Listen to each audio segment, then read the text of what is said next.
Hello students, कैसे हैं आप लोग? So we met again. Students, very very good evening to all of you. हम लोग लास्ट क्लास में क्या देख रहे थे?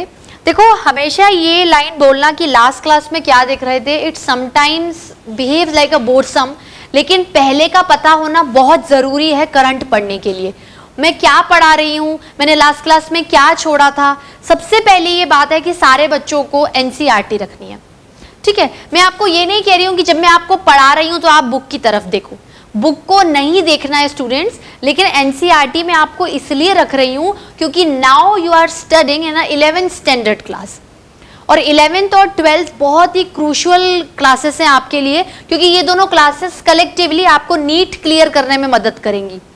नीट का जो आपका एग्जाम है जिसके थ्रू आप डॉक्टर बनोगे, उसमें 11th का भी बायोलॉजी का कंटेंट आएगा और 12th का भी बायोलॉजी का कंटेंट आएगा। लेकिन 11th का जो कंटेंट है वो बहुत ज़्यादा है। आप अपनी 12th की एनसीईआरटी उठा के देखना और 11th की एनसीईआरटी उठा के देखना, 11th को देखते से आपको घबराहट हो जाएगी और 12th को देखते से आपको खुशी होगी, क्योंकि इन 11th you have total 22 chapters, जिसके अंदर प्लांट का पूरा किंगडम है, प्लांट का फिजियोलॉजी है, प्लांट की मॉर्फोलॉजी है, प्लांट की एनाटॉमी है, पूरा सब कुछ प्लांट के बारे में पढ़ना है। Similarly if you jump to the another category that is animal, जिसमें हम लोग ह्यूमन बींग्स भी आते हैं, उसमें ज़्यादा डाइवर्सिटी है। एनिमल किंगडम इतना अथाह है स्टूडेंट्स कि ये जो बुक में आपको बताया गया है ये तो जस्ट एक रिसर्च के बेसिस पर बताया है कि ठीक है ये ऑर्गेनिजम्स को ले सकते हैं स्टडी करने के लिए। अब आप पूरे वर्ल्ड को अगर एक्सप्लोर करोगे तो आपको तो दुनिया जहान के ऑर्गेनिजम्स मिलेंगे। अब आप बोलोगे मैम मैं किस किस को पढ़ूं, इसलिए जो आपके एनसीईआरटी में दे रखा है वो आप फॉलो करो। अदर देन दिमाग मत लगाओ, एनसीईआरटी के अंदर ही अपने दिमाग को घुमाओ, ठीक है। अभी अपना एनसीईआरटी बेसिस पर चैप्टर चल रहा है, इसलिए एनसीईआरटी के साथ साथ 1 या 2% जो थोड़ा सा एक्स्ट्रा होगा मैं आपको बताऊंगी, लेकिन जो बाकी 20% एक्स्ट्रा आता है, भाई 80% आपका एनसीईआरटी कवर करती है और 20% फॉर द नॉलेज, या आपके नॉलेज को टेस्ट करने के लिए एग्जामिनर घुमाता है, ठीक है। तो उस घुमाने वाले क्वेश्चंस को आंसर करने के लिए हमें थ्योरी को भी थोड़ा घुमाना पड़ेगा, थोड़ा ब्रॉड वे में जाना पड़ेगा। तो वो 20% हम लोग नीट के कोर्स में पढ़ेंगे, पर अभी हम प्योरली एंड प्योरली किस पे फोकस करेंगे? एनसीईआरटी पे फोकस करेंगे, ठीक है। अब देखो लास्ट क्लास में क्या देखा था, चैप्टर का नाम क्या था? क्लास तो हम लोग 11th पढ़ रहे हैं, पहली यूनिट का दूसरा चैप्टर है। पहली यूनिट है diversity of the living world, उसका दूसरा चैप्टर बायोलॉजिकल क्लासिफिकेशन पढ़ रहे थे, ठीक है। बायोलॉजिकल क्लासिफिकेशन में हमने किंगडम मोनेरा कंप्लीट कर लिया था, उसमें हम लोगों ने आर्की बैक्टीरिया देखा, यू बैक्टीरिया देखा, साइनो बैक्टीरिया देखा, that is blue green algae. उसके बाद हम लोग किंगडम प्रोटिस्टा पे आए। किंगडम प्रोटिस्टा में हम लोगों ने क्राइसोफाइट्स देख लिया, उसके अंदर का डाई एटम्स और डेस्मिड्स देख लिया, ठीक है। फिर हम लोगों ने डाइनोफ्लैजिलेट्स देखा। मतलब जनरली ये जो डाई एटम्स हैं, डेस्मिड्स हैं, dinoflagellates, it include the diversified algae. अब हम लोग तीसरा ग्रुप जो किंगडम प्रोटिस्टा में आज देखने वाले हैं, दैट इज यूग्लिनॉइड्स। अभी ये कौन से फाइलम में आते हैं, क्या क्लास ऑर्डर है, नहीं, इतना नहीं जाना डीप में, इतना डीप में नहीं जाना, जो है वो देखना है। अभी एनसीईआरटी के बेसिस पर you are going to study each and every organism on the characters chosen by R H. Whittaker 5 kingdom classification. Whittaker ने बोला सेल के टाइप पर पढ़ो, सेल के ऑर्गेनाइजेशन पे पढ़ो, किस तरीके से मोड ऑफ न्यूट्रिशन है उसको पढ़ो, हैबिटेट के थ्रू पढ़ो, मोड ऑफ रिप्रोडक्शन से पढ़ो, फाइलोजेनेटिक रिलेशनशिप से पढ़ो, पर ज्यादा डीप में मत जाओ। तो अगर हम इन 6 कैरेक्टर्स को या व्हाटएवर 6 से 7 कैरेक्टर्स जो हैं, अगर उन्हें देखकर भी पढ़ेंगे तो अच्छा खासा लॉजिक भी समझ सकते हैं। भाई अगर आप मोनेरा को पढ़ोगे तो उसका कंपैरिजन प्रोटिस्टा से करोगे, प्रोटिस्टा पढ़ोगे तो उसका कंपैरिजन फंजाई से करोगे, then the plantae and animalia. अब बात आती है यूग्लिनॉइड्स की। यूग्लिनॉइड्स जो कि प्रोटिस्टा की कैटेगरी में आते हैं, तो पहली बात तो ये है कि ये यूनिसेलुलर होंगे, एक कोशिकीय, सिंगल सेल के बने हुए होंगे। वो एक ही सिंगल सेल इसके पूरी बॉडी के मेटाबॉलिक एक्टिविटीज को परफॉर्म करेगा, खाना पीना, एक्सक्रीशन, ऑस्मो रेगुलेशन, सब कुछ एक ही सेल करेगा। उसके बाद आता है यूकैरियोटिक टाइप ऑफ सेल है। भाई पहली किसकी बात पे सेटिस्फाइड करके आर.एच. व्हिटेकर की, सेल का ऑर्गेनाइजेशन, सेल ऑर्गेनाइजेशन है, सेलुलर ऑर्गेनाइजेशन है, उसमें एक सेल की बॉडी बनी हुई है, ठीक है। उसके बाद आता है cell type, purely and purely eukaryotic type of organisms है। यूकैरियोटिक टाइप ऑफ ऑर्गेनिजम्स का मतलब क्या होता है? The nucleus is bounded by the nuclear membrane and the DNA are totally and totally loaded with histones. मतलब इनके अंदर chromatin material बनेगा। जब सेल डिवीजन होगा तो वो जो single thread like chromatin materials है वो कंडेंस्ड होकर क्रोमोसोम्स बनेंगे, उनके अंदर जीन्स आएंगे, हर जीन के अंदर अपना एक पर्टिकुलर कैरेक्टर होगा, अपना एक जेनेटिक इंफॉर्मेशन स्टोर्ड होगा, जो कि आप अपने पेरेंट्स से लेते हो ना। आज मेरी आंखों का कलर ब्राउन है क्योंकि मेरे फादर का आई कलर ब्राउन है, मेरा हेयर कलर ब्राउन था क्योंकि मेरी मदर का हेयर कलर ब्राउन है। तो मदर के जीन पे जो हेयर कलर बैठा हुआ था वो मैंने एक्वायर किया, और फादर के जीन पे जो आई कलर बैठा हुआ था वो मैंने एक्वायर किया, क्योंकि मैं दोनों की डॉटर हूं, ठीक है। 50% मुझे फादर से मिला है और 50% मुझे मदर से मिला है, और कुछ कैरेक्टर्स मैंने अपने नए भी डेवलप्ड करे हैं, ठीक है। तो वो न्यू कैरेक्टर्स मेरे आगे आने वाली जनरेशन में पास ऑन हो जाएंगे, ठीक है स्टूडेंट्स, बात क्लियर हुई। अब यूकैरियोटिक टाइप ऑफ ऑर्गेनिजम्स क्या होंगे? पहली बात तो क्या है? यूनिसेलुलर और यूकैरियोटिक, ठीक है। अब क्या आता है? यूग्लिनॉइड्स तो एक ग्रुप है। एक्चुअली आप उसमें कौन सा ऑर्गेनिज्म पढ़ने वाले हो? You are going to study about Euglena. काफी बारे में आपने इसको काफी चीजों में सुना होगा, यूग्लिना, ठीक है। यूग्लिना, यूग्लिना का मतलब क्या है? It is actually called as flagellated protist, ठीक है। यूग्लिना को क्या बोलते हैं? Flagellated protist. फ्लैजिलेटेड प्रोटिस्ट का मतलब ये होता है कि ऐसा प्रोटिस्ट जिसमें फ्लैजिला है, जिसमें फ्लैजिला प्रेजेंट है। तो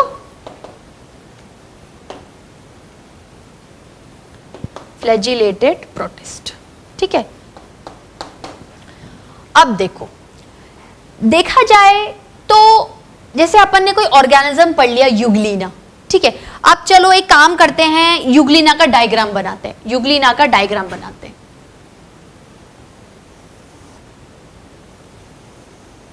ठीक है। ये क्या है? ये यूग्लिना का डायग्राम है।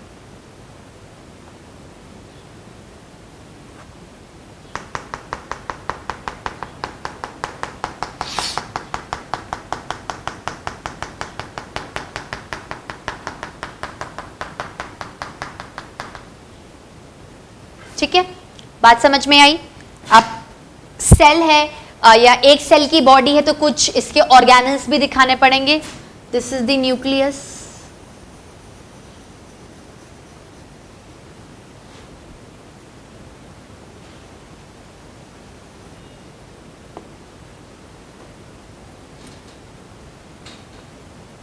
ये क्या है?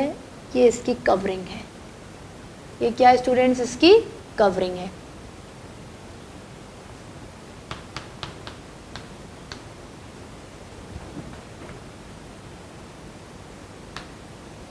ठीक है स्टूडेंट्स,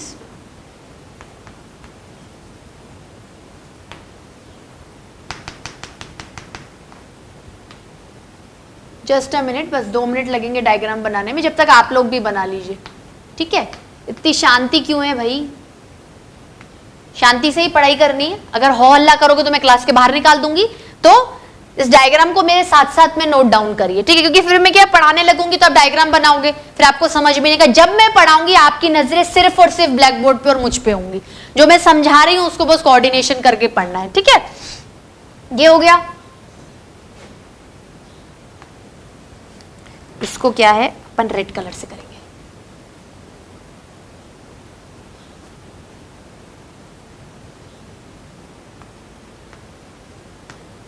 थोड़ी सी एक्स्ट्रा इंफॉर्मेशन दे रही हूं इसलिए ये सब बना रही हूं। आपके एनसीईआरटी में तो कुछ भी नहीं दे रखा, ठीक है, पर कोई बात नहीं। पर एनसीईआरटी से ही सिलेक्शन भी होगा। एनसीईआरटी को ऐसे नहीं लेना, बेइज्जती नहीं करनी उसकी। क्या है एनसीईआरटी में? 4 लाइनें लिखी हुई है, मैं नहीं पढ़ रहा। सिलेक्शन आपका इस एनसीईआरटी से, इसकी पूजा करा करो, रोज इसको माथा टेका करो, अगरबत्ती लगाया करो इस बुक के आसपास, ठीक है। ये थोड़ा सा फनी बोल रही हूँ, अगरबत्ती या पूजा नहीं करनी, इसकी रेस्पेक्ट करनी है, इसको रेगुलर पढ़ना है चुपचाप, इसको ऐसे नहीं गुस्सा है, नहीं पढ़ाई हो रही फेंक दी बुक साइड में, बच्चे करते हैं ना, नहीं याद हो रहा, बहुत डिफिकल्ट है, एक भी नाम याद नहीं हो रहा मेरे को, ये बुक उठाई और धड़ से फेंकी दीवार में, बुक के 2 टुकड़े हो गए। ऐसे नहीं करना स्टूडेंट्स, आपकी बुक आपके लिए गुरु है, ठीक है, आपको इनका मान सम्मान रखना है। और दूसरी बात, इनमें जो चीजें लिखी हुई हैं, अगर आपको नहीं समझ में, कोई बात नहीं, मैं खड़ी हूं ना आपके लिए, आप टीचर से पूछिए, फैकल्टी से पूछिए। इसलिए मैं आपको क्या कर रही हूं, एनसीईआरटी से थोड़ा सा 2% ज्यादा पढ़ा रही हूं, क्योंकि एनसीईआरटी वाले ने क्या करा, बस सीधी एक लाइन लिखी और अपनी बात को खत्म कर दिया। लेकिन हमें तो क्या है, थोड़ा सा लॉजिकल समझना है, और लॉजिकल के लिए हमें थोड़ी सी ज्यादा बातों को ध्यान में रखना पड़ेगा, ठीक है। ये हो गया फ्लैजिलेटेड प्रोटिस्ट। अब युग्लिना क्या है, युग्लिना को ऐसा बोलते हैं कि Euglena is a connecting link between plant and animal. Connecting link between plant and animal मतलब ये प्लांट का भी हिस्सा है और ये एनिमल का भी हिस्सा है, ये प्लांट का भी हिस्सा है और ये एनिमल का भी हिस्सा है। क्या बोला स्टूडेंट्स मैंने, ये प्लांट का भी हिस्सा है और एनिमल का भी हिस्सा है। अब देखो इसकी बॉडी कैसे नजर आ रही है, इसकी बॉडी ऐसी लंबी स्पिंडल शेप्ड नजर आ रही है। क्या नजर आ रही है, स्पिंडल शेप्ड। तो spindle shaped body,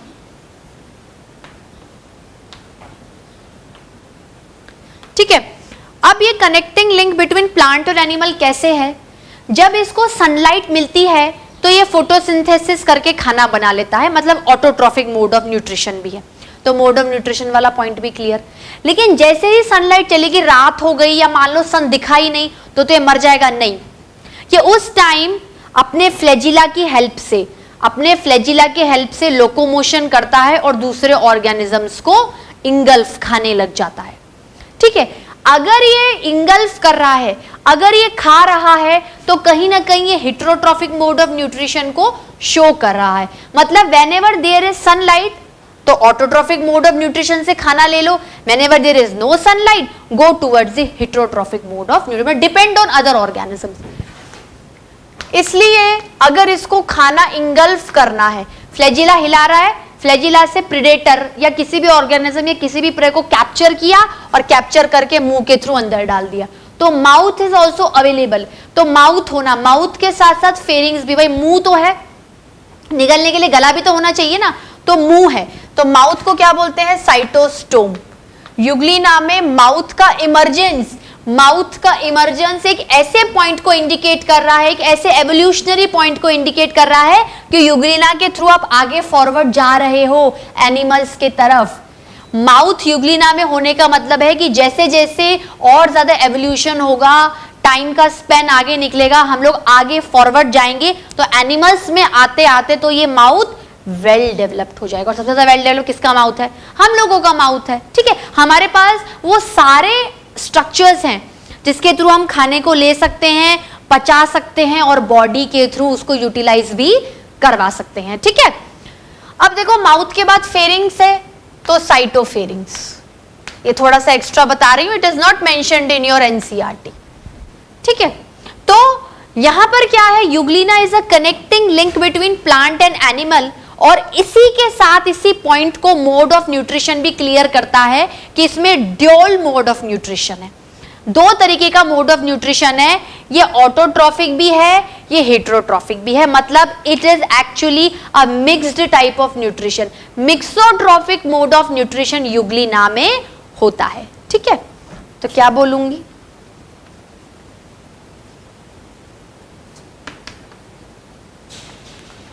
connecting link between plant and animal, ठीक है, प्लांट एंड एनिमल। तो इसके बाद यहां लिखूंगी मोड ऑफ न्यूट्रिशन क्या है,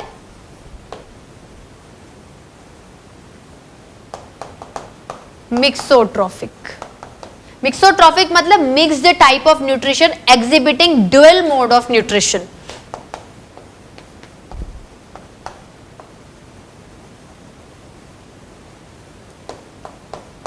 मिक्सोट्रॉफिक न्यूट्रिशन मतलब whenever there is sunlight, अगर सनलाइट है तो ऑटोट्रोफिक मोड ऑफ न्यूट्रिशन हो रहा है। कौन से प्रोसीजर से? फोटोसिंथेसिस से। मतलब कहीं ना कहीं क्लोरोफिल की भी प्रेजेंस होगी।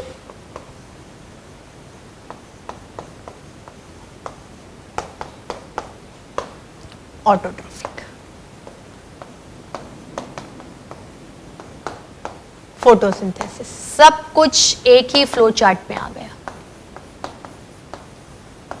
लिंक बिठाते जाओ और पढ़ते चलो। अब मैं इसी को ही क्या बहुत तरीके के पॉइंट्स बना दी ना, तो आप बोलते हैं मैम बहुत डिफिकल्ट है बायोलॉजिकल क्लासिफिकेशन। आप तो एक पॉइंट से सारे पॉइंट्स को क्लेरिफाई कर दो ना, इतना सब कुछ लिखने को बोल कौन रहा है आपको। And when there is no sunlight, directly ये ऑर्गेनिजम्स पे फीड करते हैं, प्रे को क्या करते हैं, कैच कर लेते हैं। ठीक है, सनलाइट नहीं है then there is no use of chlorophyll. Chlorophyll तो है लेकिन सनलाइट नहीं है तो क्लोरोफिल का यूज नहीं होगा। There is no photosynthesis, there is no autotrophic mode of nutrition, they will follow heterotrophic mode of nutrition. ठीक है,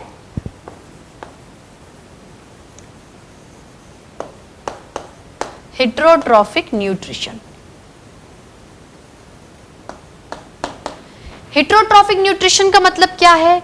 they act on other organisms, और जो दूसरे अदर ऑर्गेनिजम्स इसका खाना बनेंगे उन्हें प्रे बोलते हैं। तो एक तरीके से प्रेडेटर भी, प्रेडेटर मतलब जो कैच करेगा किसी दूसरे ऑर्गेनिज्म को, मारकर अपना पेट भरेगा। They act on other organisms.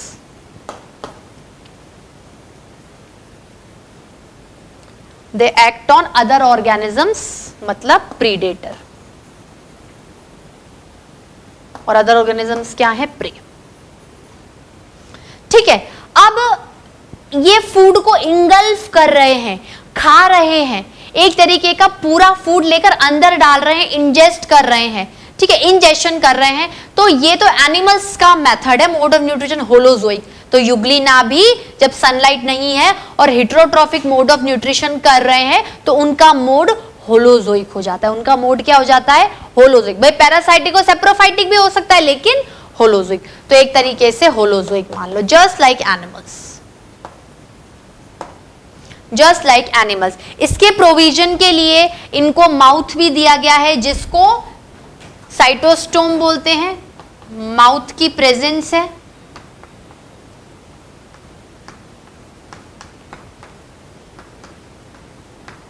ठीक है, और फेरिंग्स भी है। अब दूसरी बात आती है कि ये पकड़ते कैसे हैं। जैसे ही हम पकड़ने का तरीका देखेंगे हम फ्लैजिला के पॉइंट को भी वहीं का वहीं क्लियर कर लेंगे। साइटोफेरिंग्स,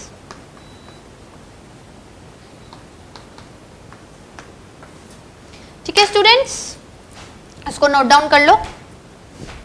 सो students, have you noted down? Should I rub this portion?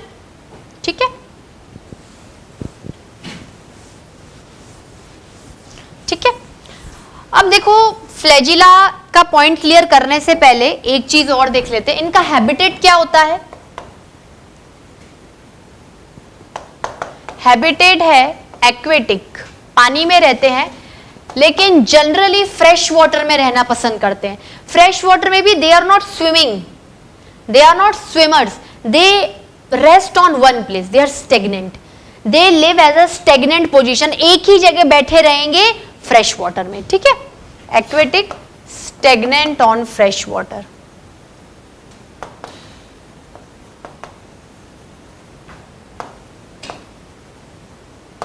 Stagnant on fresh water.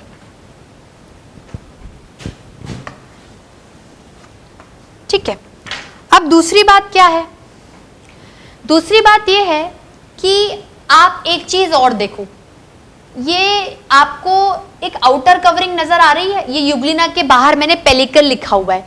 पहली बात तो क्या होती है, युग्लिना में किसी भी तरीके की सेल वॉल नहीं होती है।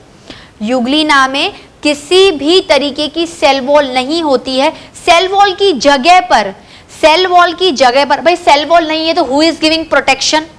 ठीक है, तो सेल वॉल की जगह पर एक आउटर कवरिंग होती है, एक आउटर कवरिंग होती है जो कि प्रोटीन की बनी हुई रहती है, जो कि प्रोटीन की बनी हुई रहती है, उसको पेलिकल बोलते हैं। उसको क्या बोलते हैं? पेलिकल। क्या बोलते हैं स्टूडेंट्स? पेलिकल। ठीक है, तो बोलेंगे Euglena has pellicle like covering, pellicle like covering. Pellicle को कभी कभार पेरिप्लास्ट भी कहा जाता है। क्या कहा जाता है? पेरिप्लास्ट भी कहा जाता है। तो Euglena has pellicle like covering instead of cell wall,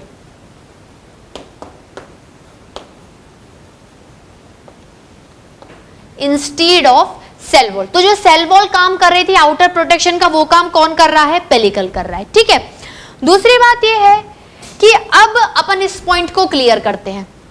भाई ये वाला तो पॉइंट क्लियर हो गया, autotrophic mode of nature, heterotrophic को करते हैं। Whenever there is no sunlight, whenever there is no sunlight, तो कैसे करेगा?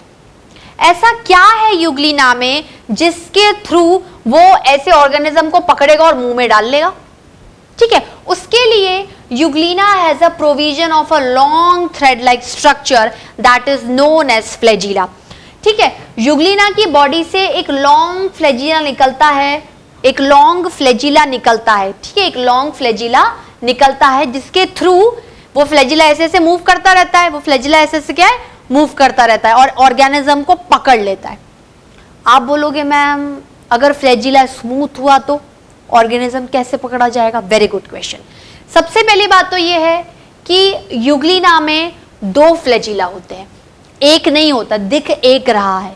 ठीक है, यूग्लिना में दो फ्लैजिला होते हैं और फ्लैजिला की कंडीशन हेटेरोकॉन्ट होती है। बात क्लियर हुई? क्यों?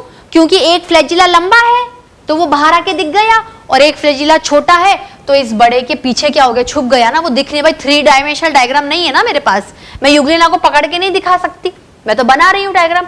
तो यूग्लिना में हेटेरोट्रॉफिक मोड ऑफ न्यूट्रिशन को कौन परफॉर्म करवाता है? Due to the presence of flagella, that's why Euglena is a flagellated protist. उसमें फ्लैजिला का बहुत बड़ा सिग्निफिकेंस है। फ्लैजिला का यूग्लिना में होना, दो फ्लैजिला होना, उसमें से एक लंबा होना एक छोटा होना, हेटेरोकॉन्ट कंडीशन होना, हेटेरोट्रॉफिक मोड ऑफ न्यूट्रिशन में मदद करवाता है। क्यों? क्योंकि फ्लैजिला ऐसे ऐसे मूव करता रहेगा तो यूग्लिना क्या थोड़ा आगे चलता रहेगा। वैसे तो स्टेगनेंट पोजीशन पर है, थोड़ा सा वो अपनी पोजीशन को चेंज कर सकता है। कहीं कोई प्रे बैठा है तो फ्लैजिला गया और खींच के प्रे को निकाला और मुंह में डाल लिया। अब आप बोलोगे कि फ्लैजिला में ऐसा क्या है जो वो पकड़ लेता है? ठीक है भाई, फ्लैजिला में कुछ तो एक ऐसा डिवाइस होना चाहिए ना जो कि प्रे को धड़ाक से मारे और खींच के अपने मुंह में ले ले। जब तक ऑर्गेनिज्म मरेगा नहीं वो कैसे अंदर लेगा? उसको डेड करना पड़ेगा ना। तो उसको डेड करने के लिए फ्लैजिला में देखो ये टूथ लाइक छोटे छोटे ऐसे प्रोजेक्शंस होते हैं। आपको फ्लैजिला स्मूथ नहीं नजर आएगा, फ्लैजिला स्मूथ नहीं है, फ्लैजिला के ऊपर टूथ लाइक कांटेदार प्रोजेक्शंस होंगे, कांटेदार तीखे प्रोजेक्शंस होंगे जिन्हें टिनसेल कहते हैं। जिन्हें क्या बोलते हैं? टिनसेल। जिन्हें क्या बोलते हैं? टिनसेल। लिंक समझ में आया? हेटेरोट्रॉफिक को परफॉर्म करवाने के लिए फ्लैजिला है। फ्लैजिला दो है, एक लंबा है एक छोटा है, तो हेटेरोकॉन्ट फ्लैजिलेटेड प्रोटिस्ट। जो लंबा वाला है उसके थ्रू आप प्रेडेटर को पकड़ते हो, क्योंकि आप खुद से खाना नहीं बना पाओगे, दूसरों पे डिपेंड रहोगे ना। तो to perform this on flagella tooth like small projections are present which are used to kill the organism and engulf it. Tinsel. ठीक है, तो अपन लिखे, लिंक बिठा के लिख ले। हो गए सारे पॉइंट्स क्लियर एक ही बार में? हेटेरोट्रॉफिक बाय टू फ्लैजिला, उसमें भी जो लंबा वाला है उसका रोल आएगा। हेटेरोकॉन्ट मैं आपको बता चुकी हूं। हेटेरोकॉन्ट कौन सी कंडीशन होती है फ्लैजिला की? जहां पर दो फ्लैजिला होते हैं पर एक लंबा होता है और एक छोटा होता है। ठीक है, हेटेरोकॉन्ट। और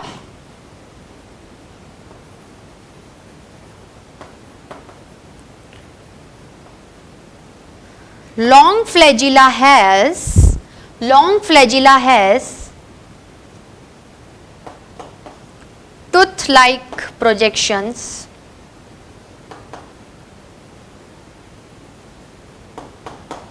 ठीक है, tooth like projections called tinsel. Tinsel क्या करेगा?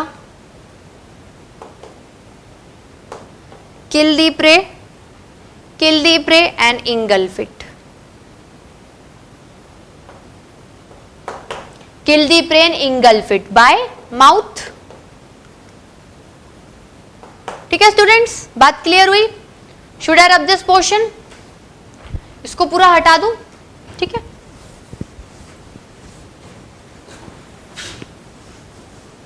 अब और क्या क्या बात कर सकते हैं? देखो, युग्लिना में एनिमल जैसा एक और कैरेक्टर है। जैसे आज हम लोग एक ह्यूमन बीइंग है, हमारे आसपास कुछ भी अगर होगा तो हम उसे सेंस कर सकते हैं, उसे पहचान सकते हैं, कॉन्शियसनेस है हमारे अंदर। जैसे जैसे गर्म चीज लग गई तो समझ सकते हैं, ठंड पड़ रही है तो हम स्वेटर पहन लेंगे, मतलब वी सेंस द थिंग्स। हम आंखों से देखकर, भाई आंख नाक कान ये क्या है, सेंस ऑर्गन्स है ना।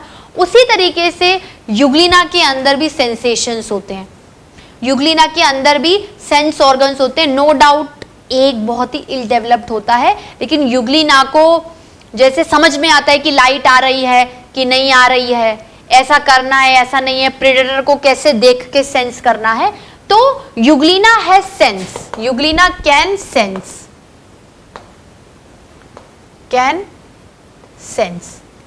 ठीक है। और उसको सेंस करवाने के लिए एक ऑर्गन या ऑर्गन तो क्या कहें, स्ट्रक्चर रिस्पॉन्सिबल होता है जो कि रेड कलर का होता है, जो कि रेड कलर का होता है, और उसको आई स्पॉट बोलते हैं। एक तरीके से युग्लिना में क्या होती है, आंखें होती हैं, इल डेवलप्ड होती है, बहुत ज्यादा डेवलप नहीं होती। उन आंखों के थ्रू युग्लिना सेंसेशन को महसूस कर सकता है, समझ सकता है आसपास क्या चल रहा है। रेड कलर की क्यों है?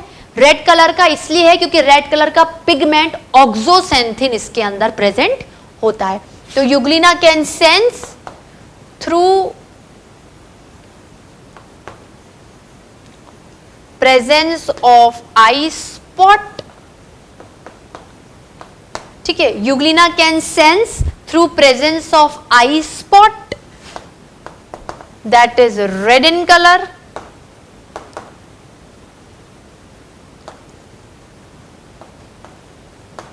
due to presence of pigment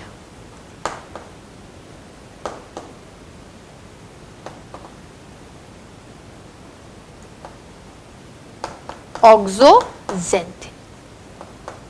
ठीक है स्टूडेंट्स, बात क्लियर हुई? और देखा जाए तो अगर हम एक लास्ट पॉइंट रिप्रोडक्शन के सेंस में बात करें, रिप्रोडक्शन एसेक्सुअल होता है। एसेक्सुअल में बाइनरी फिजन से होता है, और पर्टिकुलरली युग्लिना में लॉन्जिट्यूडनल होता है।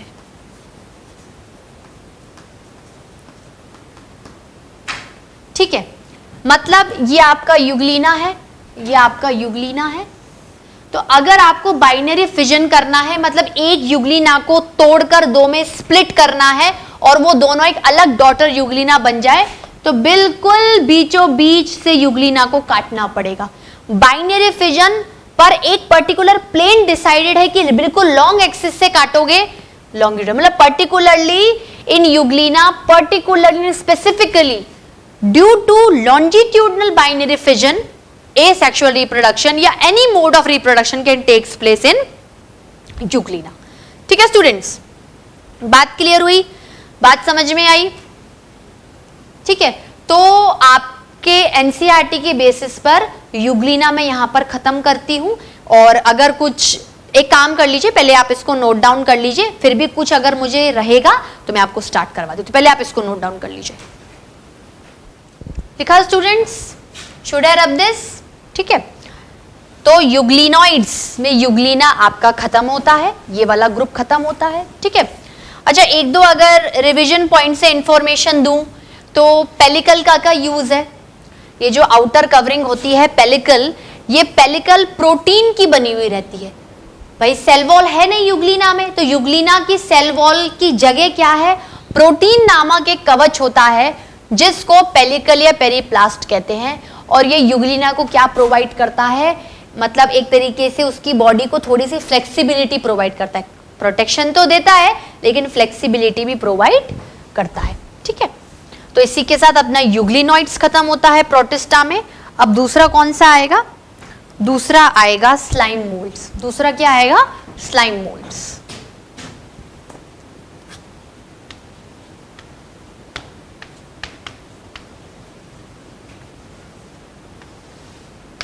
स्लाइम मोल्ड क्या होता है? स्लाइम मोल्ड, इसका एक डेजिग्नेशन होता है। डेजिग्नेशन का मतलब क्या होता है? एक नाम से जाना जाता है। देखो स्लाइम मोल्ड जैसे आपका प्रोटिस्ट है, ठीक है, अब आप प्रोटिस्ट में आगे बढ़ते जा रहे हो। पहले आप बहुत पीछे थे, पीछे का मतलब आप क्राइसोफाइट्स में थे, फिर थोड़ा सा और डेवलपमेंट हुआ, आप डाइनोफ्लैजिलेट्स में चले गए, फिर थोड़ा सा और डेवलपमेंट हुआ, आप यूग्लिनॉइड्स में चले गए।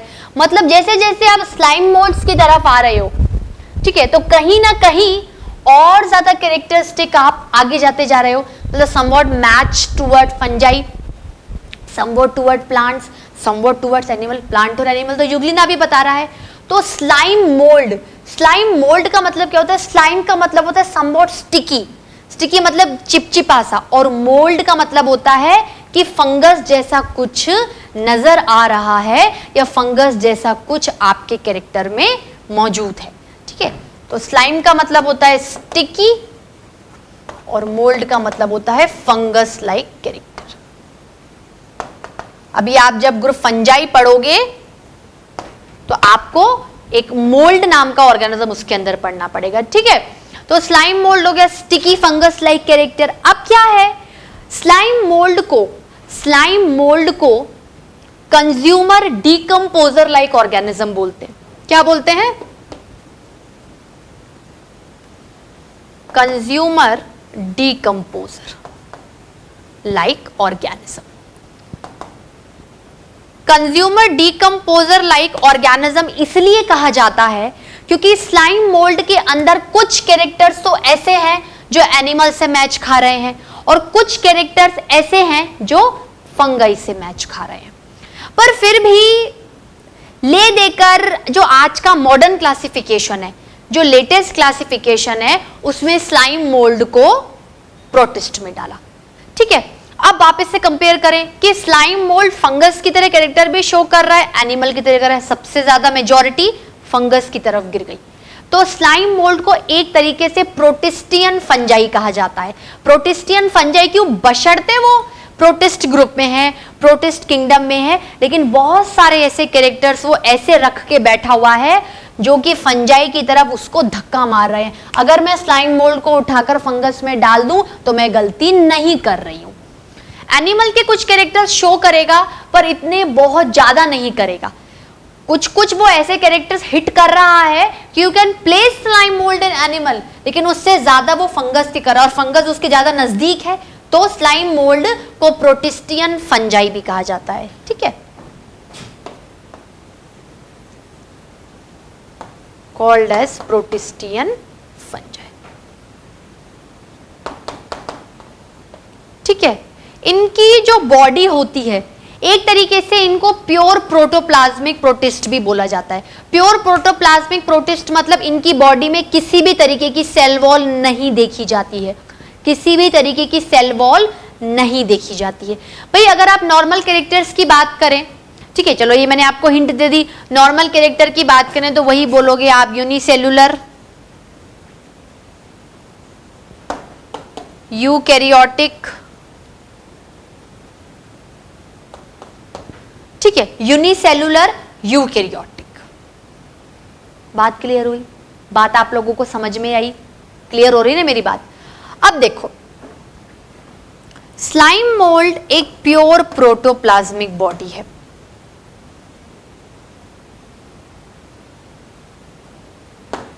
एक प्योर प्रोटोप्लाज्मिक बॉडी है। प्योर प्रोटोप्लाज्मिक बॉडी मतलब इसमें सेल वॉल नहीं होता, सिर्फ आपको प्रोटोप्लाज्म दिखेगा। भाई देखो, कोई भी सेल होता है उसमें एक सेल वॉल होती है, फिर सेल मेम्ब्रेन होती है, फिर ये भरा हुआ लिक्विड है प्रोटोप्लाज्म। इसमें अगर आप डिफरेंशिएट कर दो तो ये न्यूक्लियस है और ये बचा हुआ साइटोप्लाज्म है। तो nucleus and cytoplasm collectively is protoplasm. अब क्या ऐसा कुछ है ही नहीं, ये है ही नहीं, सिर्फ ऐसी प्रोटोप्लाज्मिक बॉडी दिख रही है आपको। सिर्फ ऐसी प्रोटोप्लाज्मिक बॉडी दिख रही है, उसके अंदर जो भी कंटेंट है आपको नजर आ रहा है। मतलब ऐसा प्रोटोप्लाज्म लिक्विड सा यूं फैलता रहेगा ना, ऐसा फैला फैला jelly like sticky like substance नजर आएगा कि नहीं आएगा। तो उसी बिहाफ पर इसको प्योर प्रोटोप्लाज्मिक बॉडी बोला। और सेल वॉल की कवरिंग नहीं होने के कारण इसकी बॉडी का जो शेप है वो क्या है, थोड़ा इल डिफाइंड है, इरेगुलर है, ऐसा बस प्रोटोप्लाज्म की जेली स्टिकी गीलापन नजर आ रहा है। तो क्या बोल दिया, स्लाइम। क्या बोल दिया, स्लाइम बोल दिया। मोल्ड क्यों बोला, मोल्ड इसलिए बोला क्योंकि इनमें जो कैरेक्टर्स हैं वो काफी हद तक फंगस को मैच कर रहे हैं। और सबसे ज्यादा कौन सा फंगस को मैच कर रहा है, मोड ऑफ न्यूट्रिशन। कौन सा कैरेक्टर सबसे ज्यादा इसको फंगस की तरफ धकेल रहा है, या अगर आप कंपैरिजन करना चाहो या इसको आगे बढ़ाना चाहो एवोल्यूशन की बेसिस पे, तो कौन सा किंगडम ज्यादा सेटिस्फाइड कर रहा है, फंजाई वाला। मोड ऑफ न्यूट्रिशन के बेसिस पर ये फंजाई को इसलिए मैच कर रहे हैं क्योंकि हमने इसको कंज्यूमर डीकंपोजर बोला। नो डाउट स्लाइम मोल्ड आपके एनिमल की काफी हद तक कैरेक्टर्स को एक्वायर करेगा, लेकिन सबसे ज्यादा कैरेक्टर्स वो किसके देख रहे हैं, फंगस के देख रहे हैं। ठीक है, ठीक है स्टूडेंट्स। तो आपके स्लाइम मोल्ड्स क्या है, आपके स्लाइम मोल्ड्स प्रोटिस्टियन फंजाई है। ठीक है, अब देखो मैंने आपको क्या बोला कि ये अपने अंदर ऐसे कैरेक्टर्स को एक्वायर कर रहे हैं जो फंगस के ज्यादा नजदीक है। कौन सा ऐसा कैरेक्टर हिट कर रहे हैं जिसकी वजह से आप इसको फंगस के साथ कंपेयर कर रहे हो, mode of nutrition. Mode of nutrition, जैसे मोड ऑफ न्यूट्रिशन फंगस में क्या होता है, फंगस में मोड ऑफ न्यूट्रिशन सेप्रोफाइटिक होता है, एब्जॉर्प्टिव टाइप का। मतलब जैसे डेड एंड डिकेइंग मैटर पे बैठे रहते हैं फंगस, अपने अंदर से एंजाइम्स छोड़ते जाते हैं, जो भी फूड मैटर है उसको काटते जाएंगे, छोटे छोटे एब्जॉर्प्टिव फॉर्म्स में बना लेंगे और फिर अपनी बॉडी में एब्जॉर्ब कर लेंगे या इंजेस्ट कर लेंगे, ले लेंगे। तो इसी तरीके से ये स्लाइम मोल्ड जनरली कौन सी चीजों पर बैठे रहते हैं भाई, पहली बात तो क्या है, इसी के साथ इसका लिंक इसके हैबिटेट के साथ आएगा। ठीक है, मोड ऑफ न्यूट्रिशन सेप्रोफाइटिक है, मतलब डीकंपोजिशन से, इसलिए क्या बोला, डीकंपोजर्स।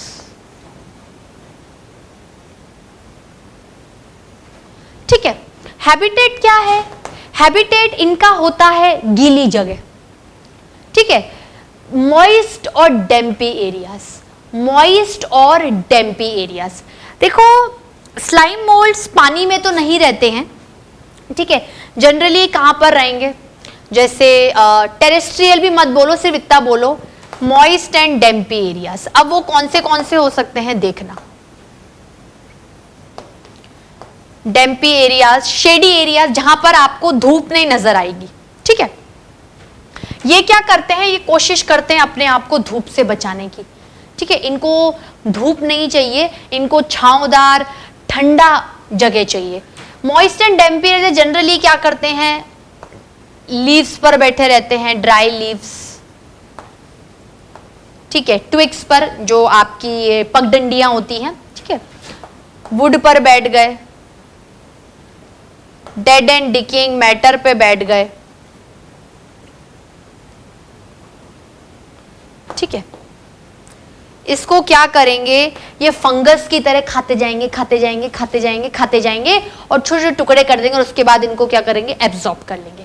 मतलब ये क्या हुए, सेप्रोट्रोप्स हुए, ये क्या हो गए, सेप्रोट्रोप्स हो गए। और इनका मोड ऑफ न्यूट्रिशन क्या हो गया, सेप्रोफाइटिक न्यूट्रिशन। डीकंपोजिशन कर डीकंपोजिशन मतलब क्या करना, डीकंपोज कर दो, छोटा कर दो, बड़ी चीज को छोटों में टुकड़ा कर दो। ठीक है, अब क्या है, इस बिहाफ पर they are protistan fungi because their mode of nutrition is heterotrophic and specially in that heterotrophic mode of nutrition में सेप्रोफाइटिक। ठीक है, सेप्रोफाइटिक। अब क्या है, ये जनरली क्या करते हैं, जैसे ड्राई लीव्स पे कैसे ग्रो करते हैं, ये मूवमेंट करते जाते हैं, धीरे धीरे क्या करते जाते हैं, लीव्स पे बैठ गए, लीव्स पे बैठ के ये क्या है, ऐसे चिकने से प्रोटोप्लाज्म दिख रहे हैं, ऐसे फैले हुए प्रोटोप्लाज्म दिख, इनके सेल वॉल तो है नहीं, इनका शेप कोई डिफाइंड तो है ही नहीं। तो जैसे ये एक आपकी एक लीफ है, इस पे आपका जो स्लाइम मोल्ड है वो ऐसे बैठ गया है, यूं चल रहा है, धीरे धीरे धीरे धीरे लीफ के आगे चलता जाएगा, क्रीपिंग मूवमेंट, रेंग रहा है, क्रीपिंग मूवमेंट कर रहा है, रेंग रहा है, क्रीपिंग मूवमेंट करता जाएगा करता जाएगा करता जाएगा, और धीरे धीरे धीरे धीरे लीफ का जो मैटर है, ऑर्गेनिक मैटर है, उसको क्या करता जाएगा, खाता जाएगा खाता जाएगा खाता जाएगा। तो एक तरीके से ये फंगस की तरह ही क्या हुए, स्केवेंजर्स हुए ना, कचरा साफ करने वाले, keepers, house cleaners, house keepers, nature cleaners, nature keepers हुए ना, ठीक है। पर इनमें बहुत सारे कैरेक्टर्स क्या है, प्रोटिस्ट के ज्यादा हैं, इसलिए इनको लेटेस्ट क्लासिफिकेशन के हिसाब से प्रोटिस्टा में डाला, ठीक है। जो भी साइंटिस्ट आए थे, साइंटिस्ट का रोल अभी नहीं देखना, जो भी साइंटिस्ट आपके आए थे उन्होंने जो रिसर्च करी, उन्होंने बोला कि नहीं, स्लाइम मोल्ड के ज्यादा से ज्यादा कैरेक्टर प्रोटिस्टा में ज्यादा सेटिस्फाइड है, तो आप इन्हें प्रोटिस्टा में ही रहने दो, डोंट शिफ्ट टुवर्ड्स फंगाई। हो सकता है आगे जब और डेवलपमेंट हो या आप ही डॉक्टर बन के साइंटिस्ट बनो, तो क्या करना, स्लाइम मोल्ड को फंगस में डाल देना, ठीक है। आप अपने हिसाब से रिसर्च कर सकते हो भाई, दिन ब दिन लोग आते जाएंगे, नई नई रिसर्च करेंगे, तो कोई ना कोई मॉडिफिकेशंस भी तो होंगे ना, और वो आप में से कोई होगा, ठीक है। क्रीपिंग मूवमेंट कर रहे हैं। अब इनका क्या होता है, देखो, जब कभी कभार अनफेवरेबल कंडीशंस आती हैं, अनफेवरेबल कंडीशंस में क्या करते हैं, अपनी बॉडी का फॉर्म बिल्कुल प्लाज्मोडियम की फॉर्म की तरह बना लेते हैं। प्लाज्मोडियम क्या होता है, एक मलेरियल पैरासाइट। ज्यादा डीप में नहीं जाना, बस इस पॉइंट ऑफ क्लियर करने के लिए इसको याद रखो। इन सम कंडीशंस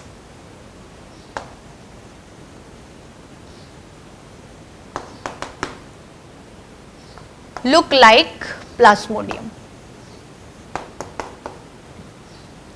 प्लाज्मोडियम क्या है, प्लाज्मोडियम का मतलब क्या है, एक स्पोर की तरह ये अपना शेप एंड साइज कर लेते हैं।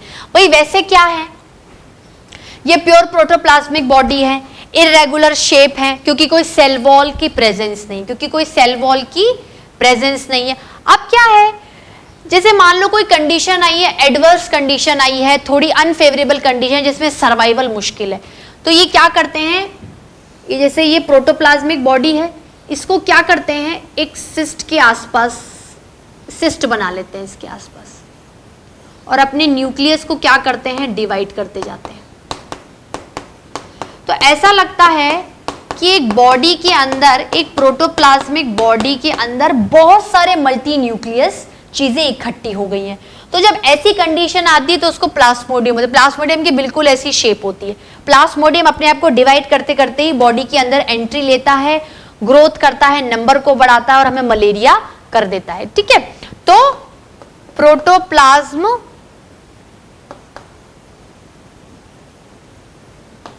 Having multi nucleated condition,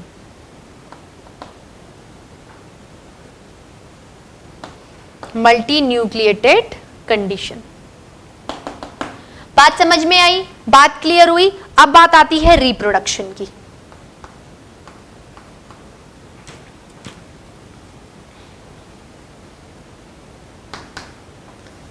reproduction में ये एसेक्सुअल रिप्रोडक्शन करते हैं,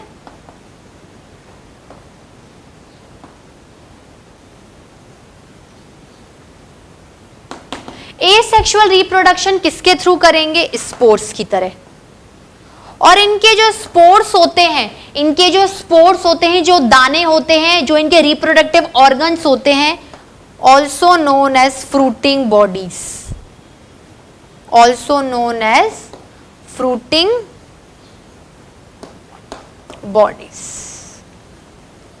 फ्रूटिंग बॉडीज मतलब इसमें से कुछ फल निकलेगा, इसमें से कुछ फ्रूट निकलेगा, इसमें से कोई नया स्लाइम मोल्ड निकलेगा। और जनरली जो स्लाइम मोल्ड्स होते हैं वो ऐसे इरेगुलर होते हैं और स्पोर्स इनके बिल्कुल टॉप पर बनते हैं, ऐसे छोटे छोटे स्पोर्स बन जाते हैं।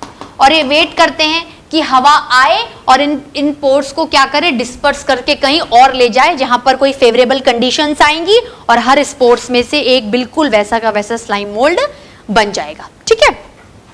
तो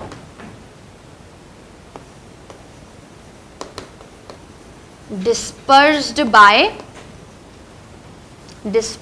बाय एयर करंट्स, ठीक है, डिस्पर्स्ड बाय एयर करंट्स, ठीक है स्टूडेंट्स। इसको नोट डाउन कर लो। ठीक है स्टूडेंट्स, तो शुड आई रब दिस? ठीक है, इसको रब करने से पहले मैं थोड़ा सा और बता देती हूँ, ये थोड़ा फ्रीक्वेंट में बताया था। देखो, स्लाइम मोल्ड, स्लाइम का मतलब होता है स्टिकी, मोल्ड का मतलब होता है फंगस लाइक कैरेक्टर। हम लोगों ने काफी जब चीजों का निष्कर्ष निकाला या कंक्लूजन पे आए तो हमने ये बोला कि मोल्ड क्यों बोल रहे हैं। मोल्ड का मतलब होता है कि मोड ऑफ न्यूट्रिशन के तहत ये फंगस को कॉपी कर रहे हैं। ये क्या करते हैं, डेड एंड डिकिंग मैटर पे बैठ जाते हैं, कहीं जैसे मॉइस्चर होगा वहां रहेंगे, तो ये सारी चीजें क्या है, फंगस को कॉपी कर रही हैं। ये क्या चीजें क्या है, फंगस को कॉपी कर रही हैं। और सेल वॉल नहीं है तो एनिमल को कॉपी कर रही है, क्योंकि एनिमल में भी सेल वॉल नहीं होती, पर फिर भी पूरा जो क्लासिफिकेशन को मद्देनजर रखकर, लेटेस्ट क्लासिफिकेशन को देखकर साइंटिस्ट ने बोला कि नहीं, अभी भी इनके कैरेक्टर्स उस हिसाब से डेवलप नहीं हुए हैं कि इन्हें एनिमल या फंगाई में डाला जाए। तो आप इनको क्या करो, आप इनको प्रोटिस्ट में ही डालो। ठीक है, अब क्या है, लास्ट बात क्या हुई थी कि रिप्रोडक्शन एसेक्सुअली होगा। अगर एसेक्सुअल रिप्रोडक्शन हो रहा है, there is no involvement of sex organs और गैमीट्स, तो अपनी बॉडी को इस सेल को डिवाइड करके, जैसे ये अपने अंदर डिवीजन करके छोटे छोटे स्पोर्स, दाने लाइक स्ट्रक्चर्स पैदा कर लेते हैं और बिल्कुल टॉप पर रख लेते हैं। विंड आएगी, स्पोर्स को ले जाएगी और कहीं और जाके पटक देगी, अपने आप फेवरेबल कंडीशंस आएंगी, मल्टीप्लिकेशन होगा और बहुत सारे स्लाइम मोल्ड्स बन जाएंगे। ठीक है, एक्चुअली इनकी बॉडी क्या है, एक तरीके से प्रोटोप्लाज्मिक बॉडी दिखती है, जेली की तरह body, irregularly defined body, there is no boundary for the body, क्योंकि कोई सेल वॉल नहीं है। ठीक है, मतलब ऐसा इनके पास कोई कवरिंग ही नहीं, बस ऐसे जेली लाइक प्रोटोप्लाज्म दिखता है जिसके अंदर आपको चीजें दिखेंगी।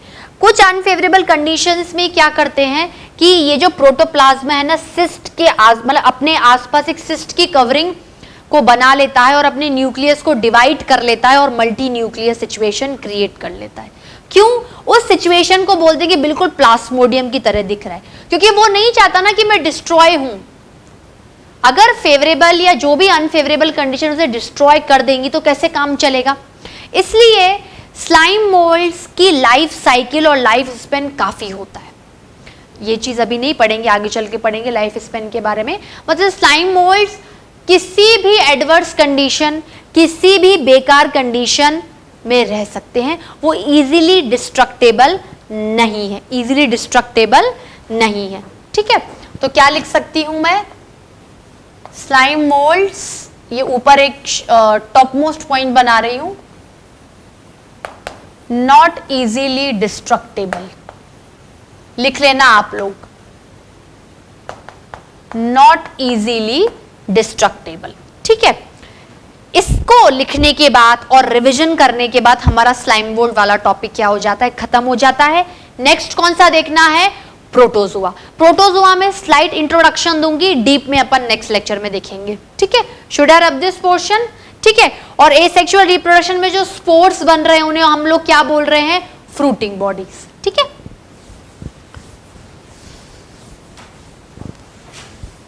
बात समझ में आई, बात आप लोगों को क्लियर हुई जो भी मैंने आप लोगों को बताया। चलो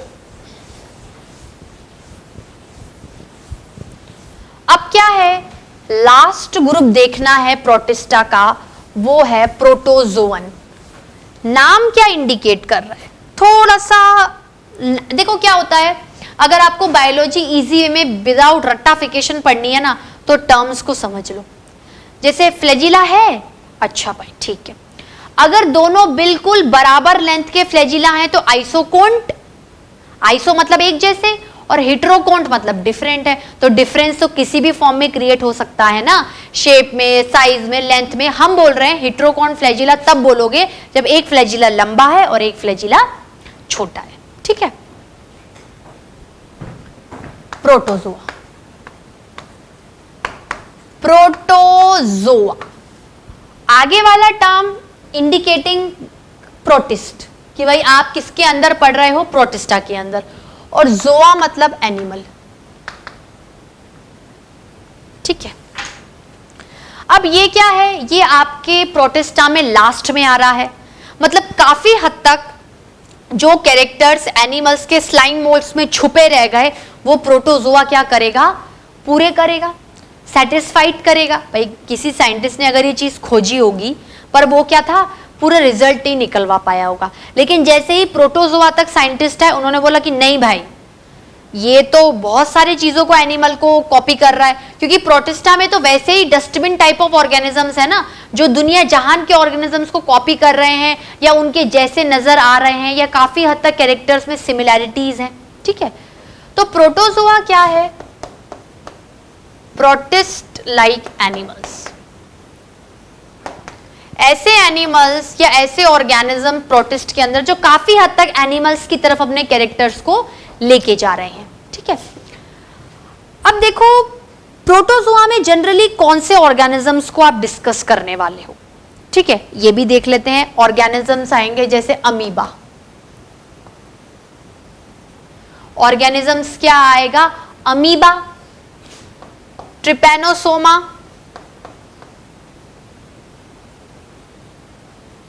paramecium.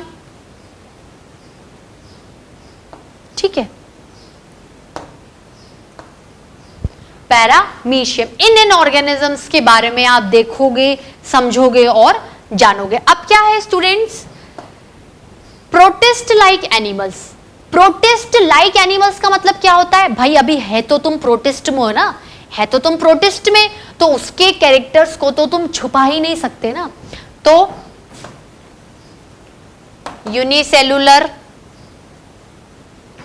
Unicellular,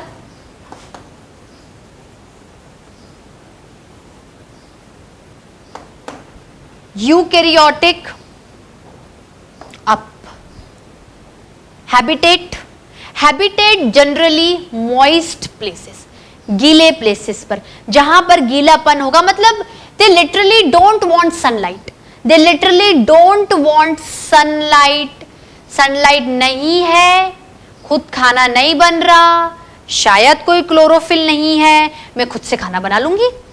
heterotrophic mode of nutrition, तो हैबिटेट के साथ आपका मोड ऑफ न्यूट्रिशन जुड़ा रहेगा। भाई आप खुद सोचो ना, जहां पर आप रह रहे हो आपका खाना पीना रहन सहन वैसा ही तो होगा ना।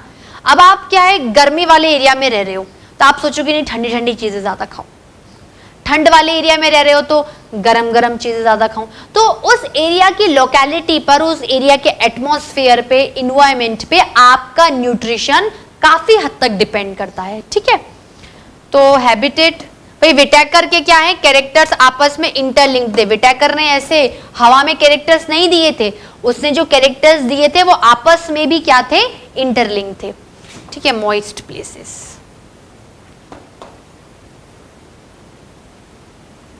Moist places. और इधर लिख लेती हूं mode of nutrition. Mode of nutrition आपके एक और पॉइंट को क्लियर करने वाला है। मोड ऑफ न्यूट्रिशन क्या है, हेटेरोट्रॉफिक।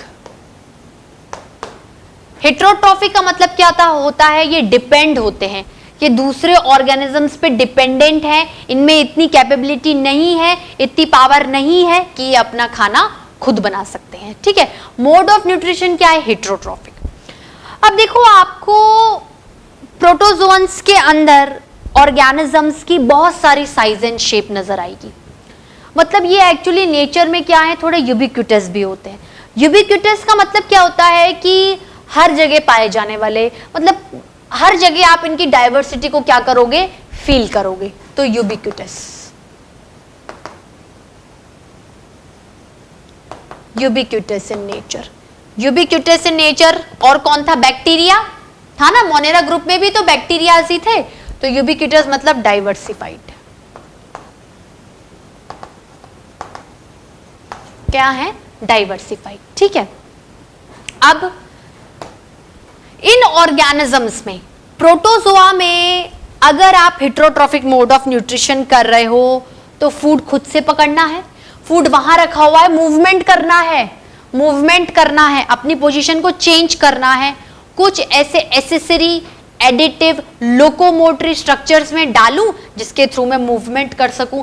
मतलब यहां से लोकोमोशन का रिमार्क होता है, यहां से एक पॉइंट आता है जहां से आप लोकोमोशन की तरफ जा सकते हो कि भाई मुझे मूवमेंट करना है, मेरे को मूव करना है, तो मेरे को लोकोमोटरी स्ट्रक्चर की जरूरत है, क्योंकि मैं खुद खाना नहीं बना पा रही हूं तो मुझे खाने की तरफ जाना पड़ेगा, तो लोकोमोशन करना पड़ेगा। ठीक है, तो इसी के through locomotion.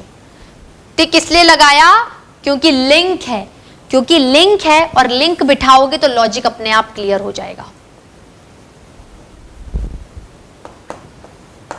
Having locomotory organs, और इन लोकोमोटरी ऑर्गन्स के कारण प्रोटोजोआ में आपको ऑर्गेनिजम्स के different different size and shape भी नजर आएगी। मतलब ऐसे ओवरऑल जनरल बॉडी का जो डायग्राम है, जो फ्रेमवर्क है, वो एक है, लेकिन इन लोकोमोटरी स्ट्रक्चर्स के कारण आपको क्या होगा, different different types of organisms नजर आएंगे, उनका शेप एंड साइज नजर आएगा, और पर्टिकुलरली इनके अंदर सब ग्रुप्स भी बन जाएंगे। ठीक है, जैसे अगर सुडोपोडिया बन रहा है, सुडोपोडिया बन रहा है तो अमीबा लाइक प्रोटोजोअन्स। ठीक है, ये अभी नहीं लिखाऊंगी, नेक्स्ट क्लास में पढ़ ही लोगे आप। सीलिया है तो सीलिएटेड प्रोटोजोअन, फ्लैजिला है तो फ्लैजिलेटेड प्रोटोजोअन, इस तरीके से। ठीक है स्टूडेंट्स, तो आज का लेक्चर मैं आपका यही ओवर करती हूं। ठीक है, अभी अपन ने इस लेक्चर में प्रोटिस्ट, एक तरीके से देखा जाए तो प्रोटिस्ट आपका कंप्लीट हो गया है। देखो भाई, स्लाइम मोल्ड हो गया, यूग्लिनोइड्स हो गया, और प्रोटोजोआ का भी मैंने आपको इंट्रो दे दिया। नेक्स्ट क्लास में प्रोटोजोआ हार्डली टेक 15 मिनट्स, क्योंकि इसको थोड़ा सा डीप में बताना है, बाकी मैंने जनरल इंट्रो आपको दे दिया है। प्रोटोजोअन प्रोटिस्टा में भी लास्ट में आ रहे हैं, मतलब काफी हद तक पहले से बहुत डेवलप्ड है। मोनेरा से डेवलप्ड हैं, आर्की बैक्टीरिया से डेवलप्ड हैं, साइनो बैक्टीरिया से डेवलप्ड हैं, यू बैक्टीरिया से डेवलप्ड हैं, डाइएटम से डेवलप्ड हैं, डाइनोफ्लैजिलेट से डेवलप्ड हैं, स्लाइम मोल्ड से डेवलप्ड हैं, यूग्लिनोइड से डेवलप्ड हैं।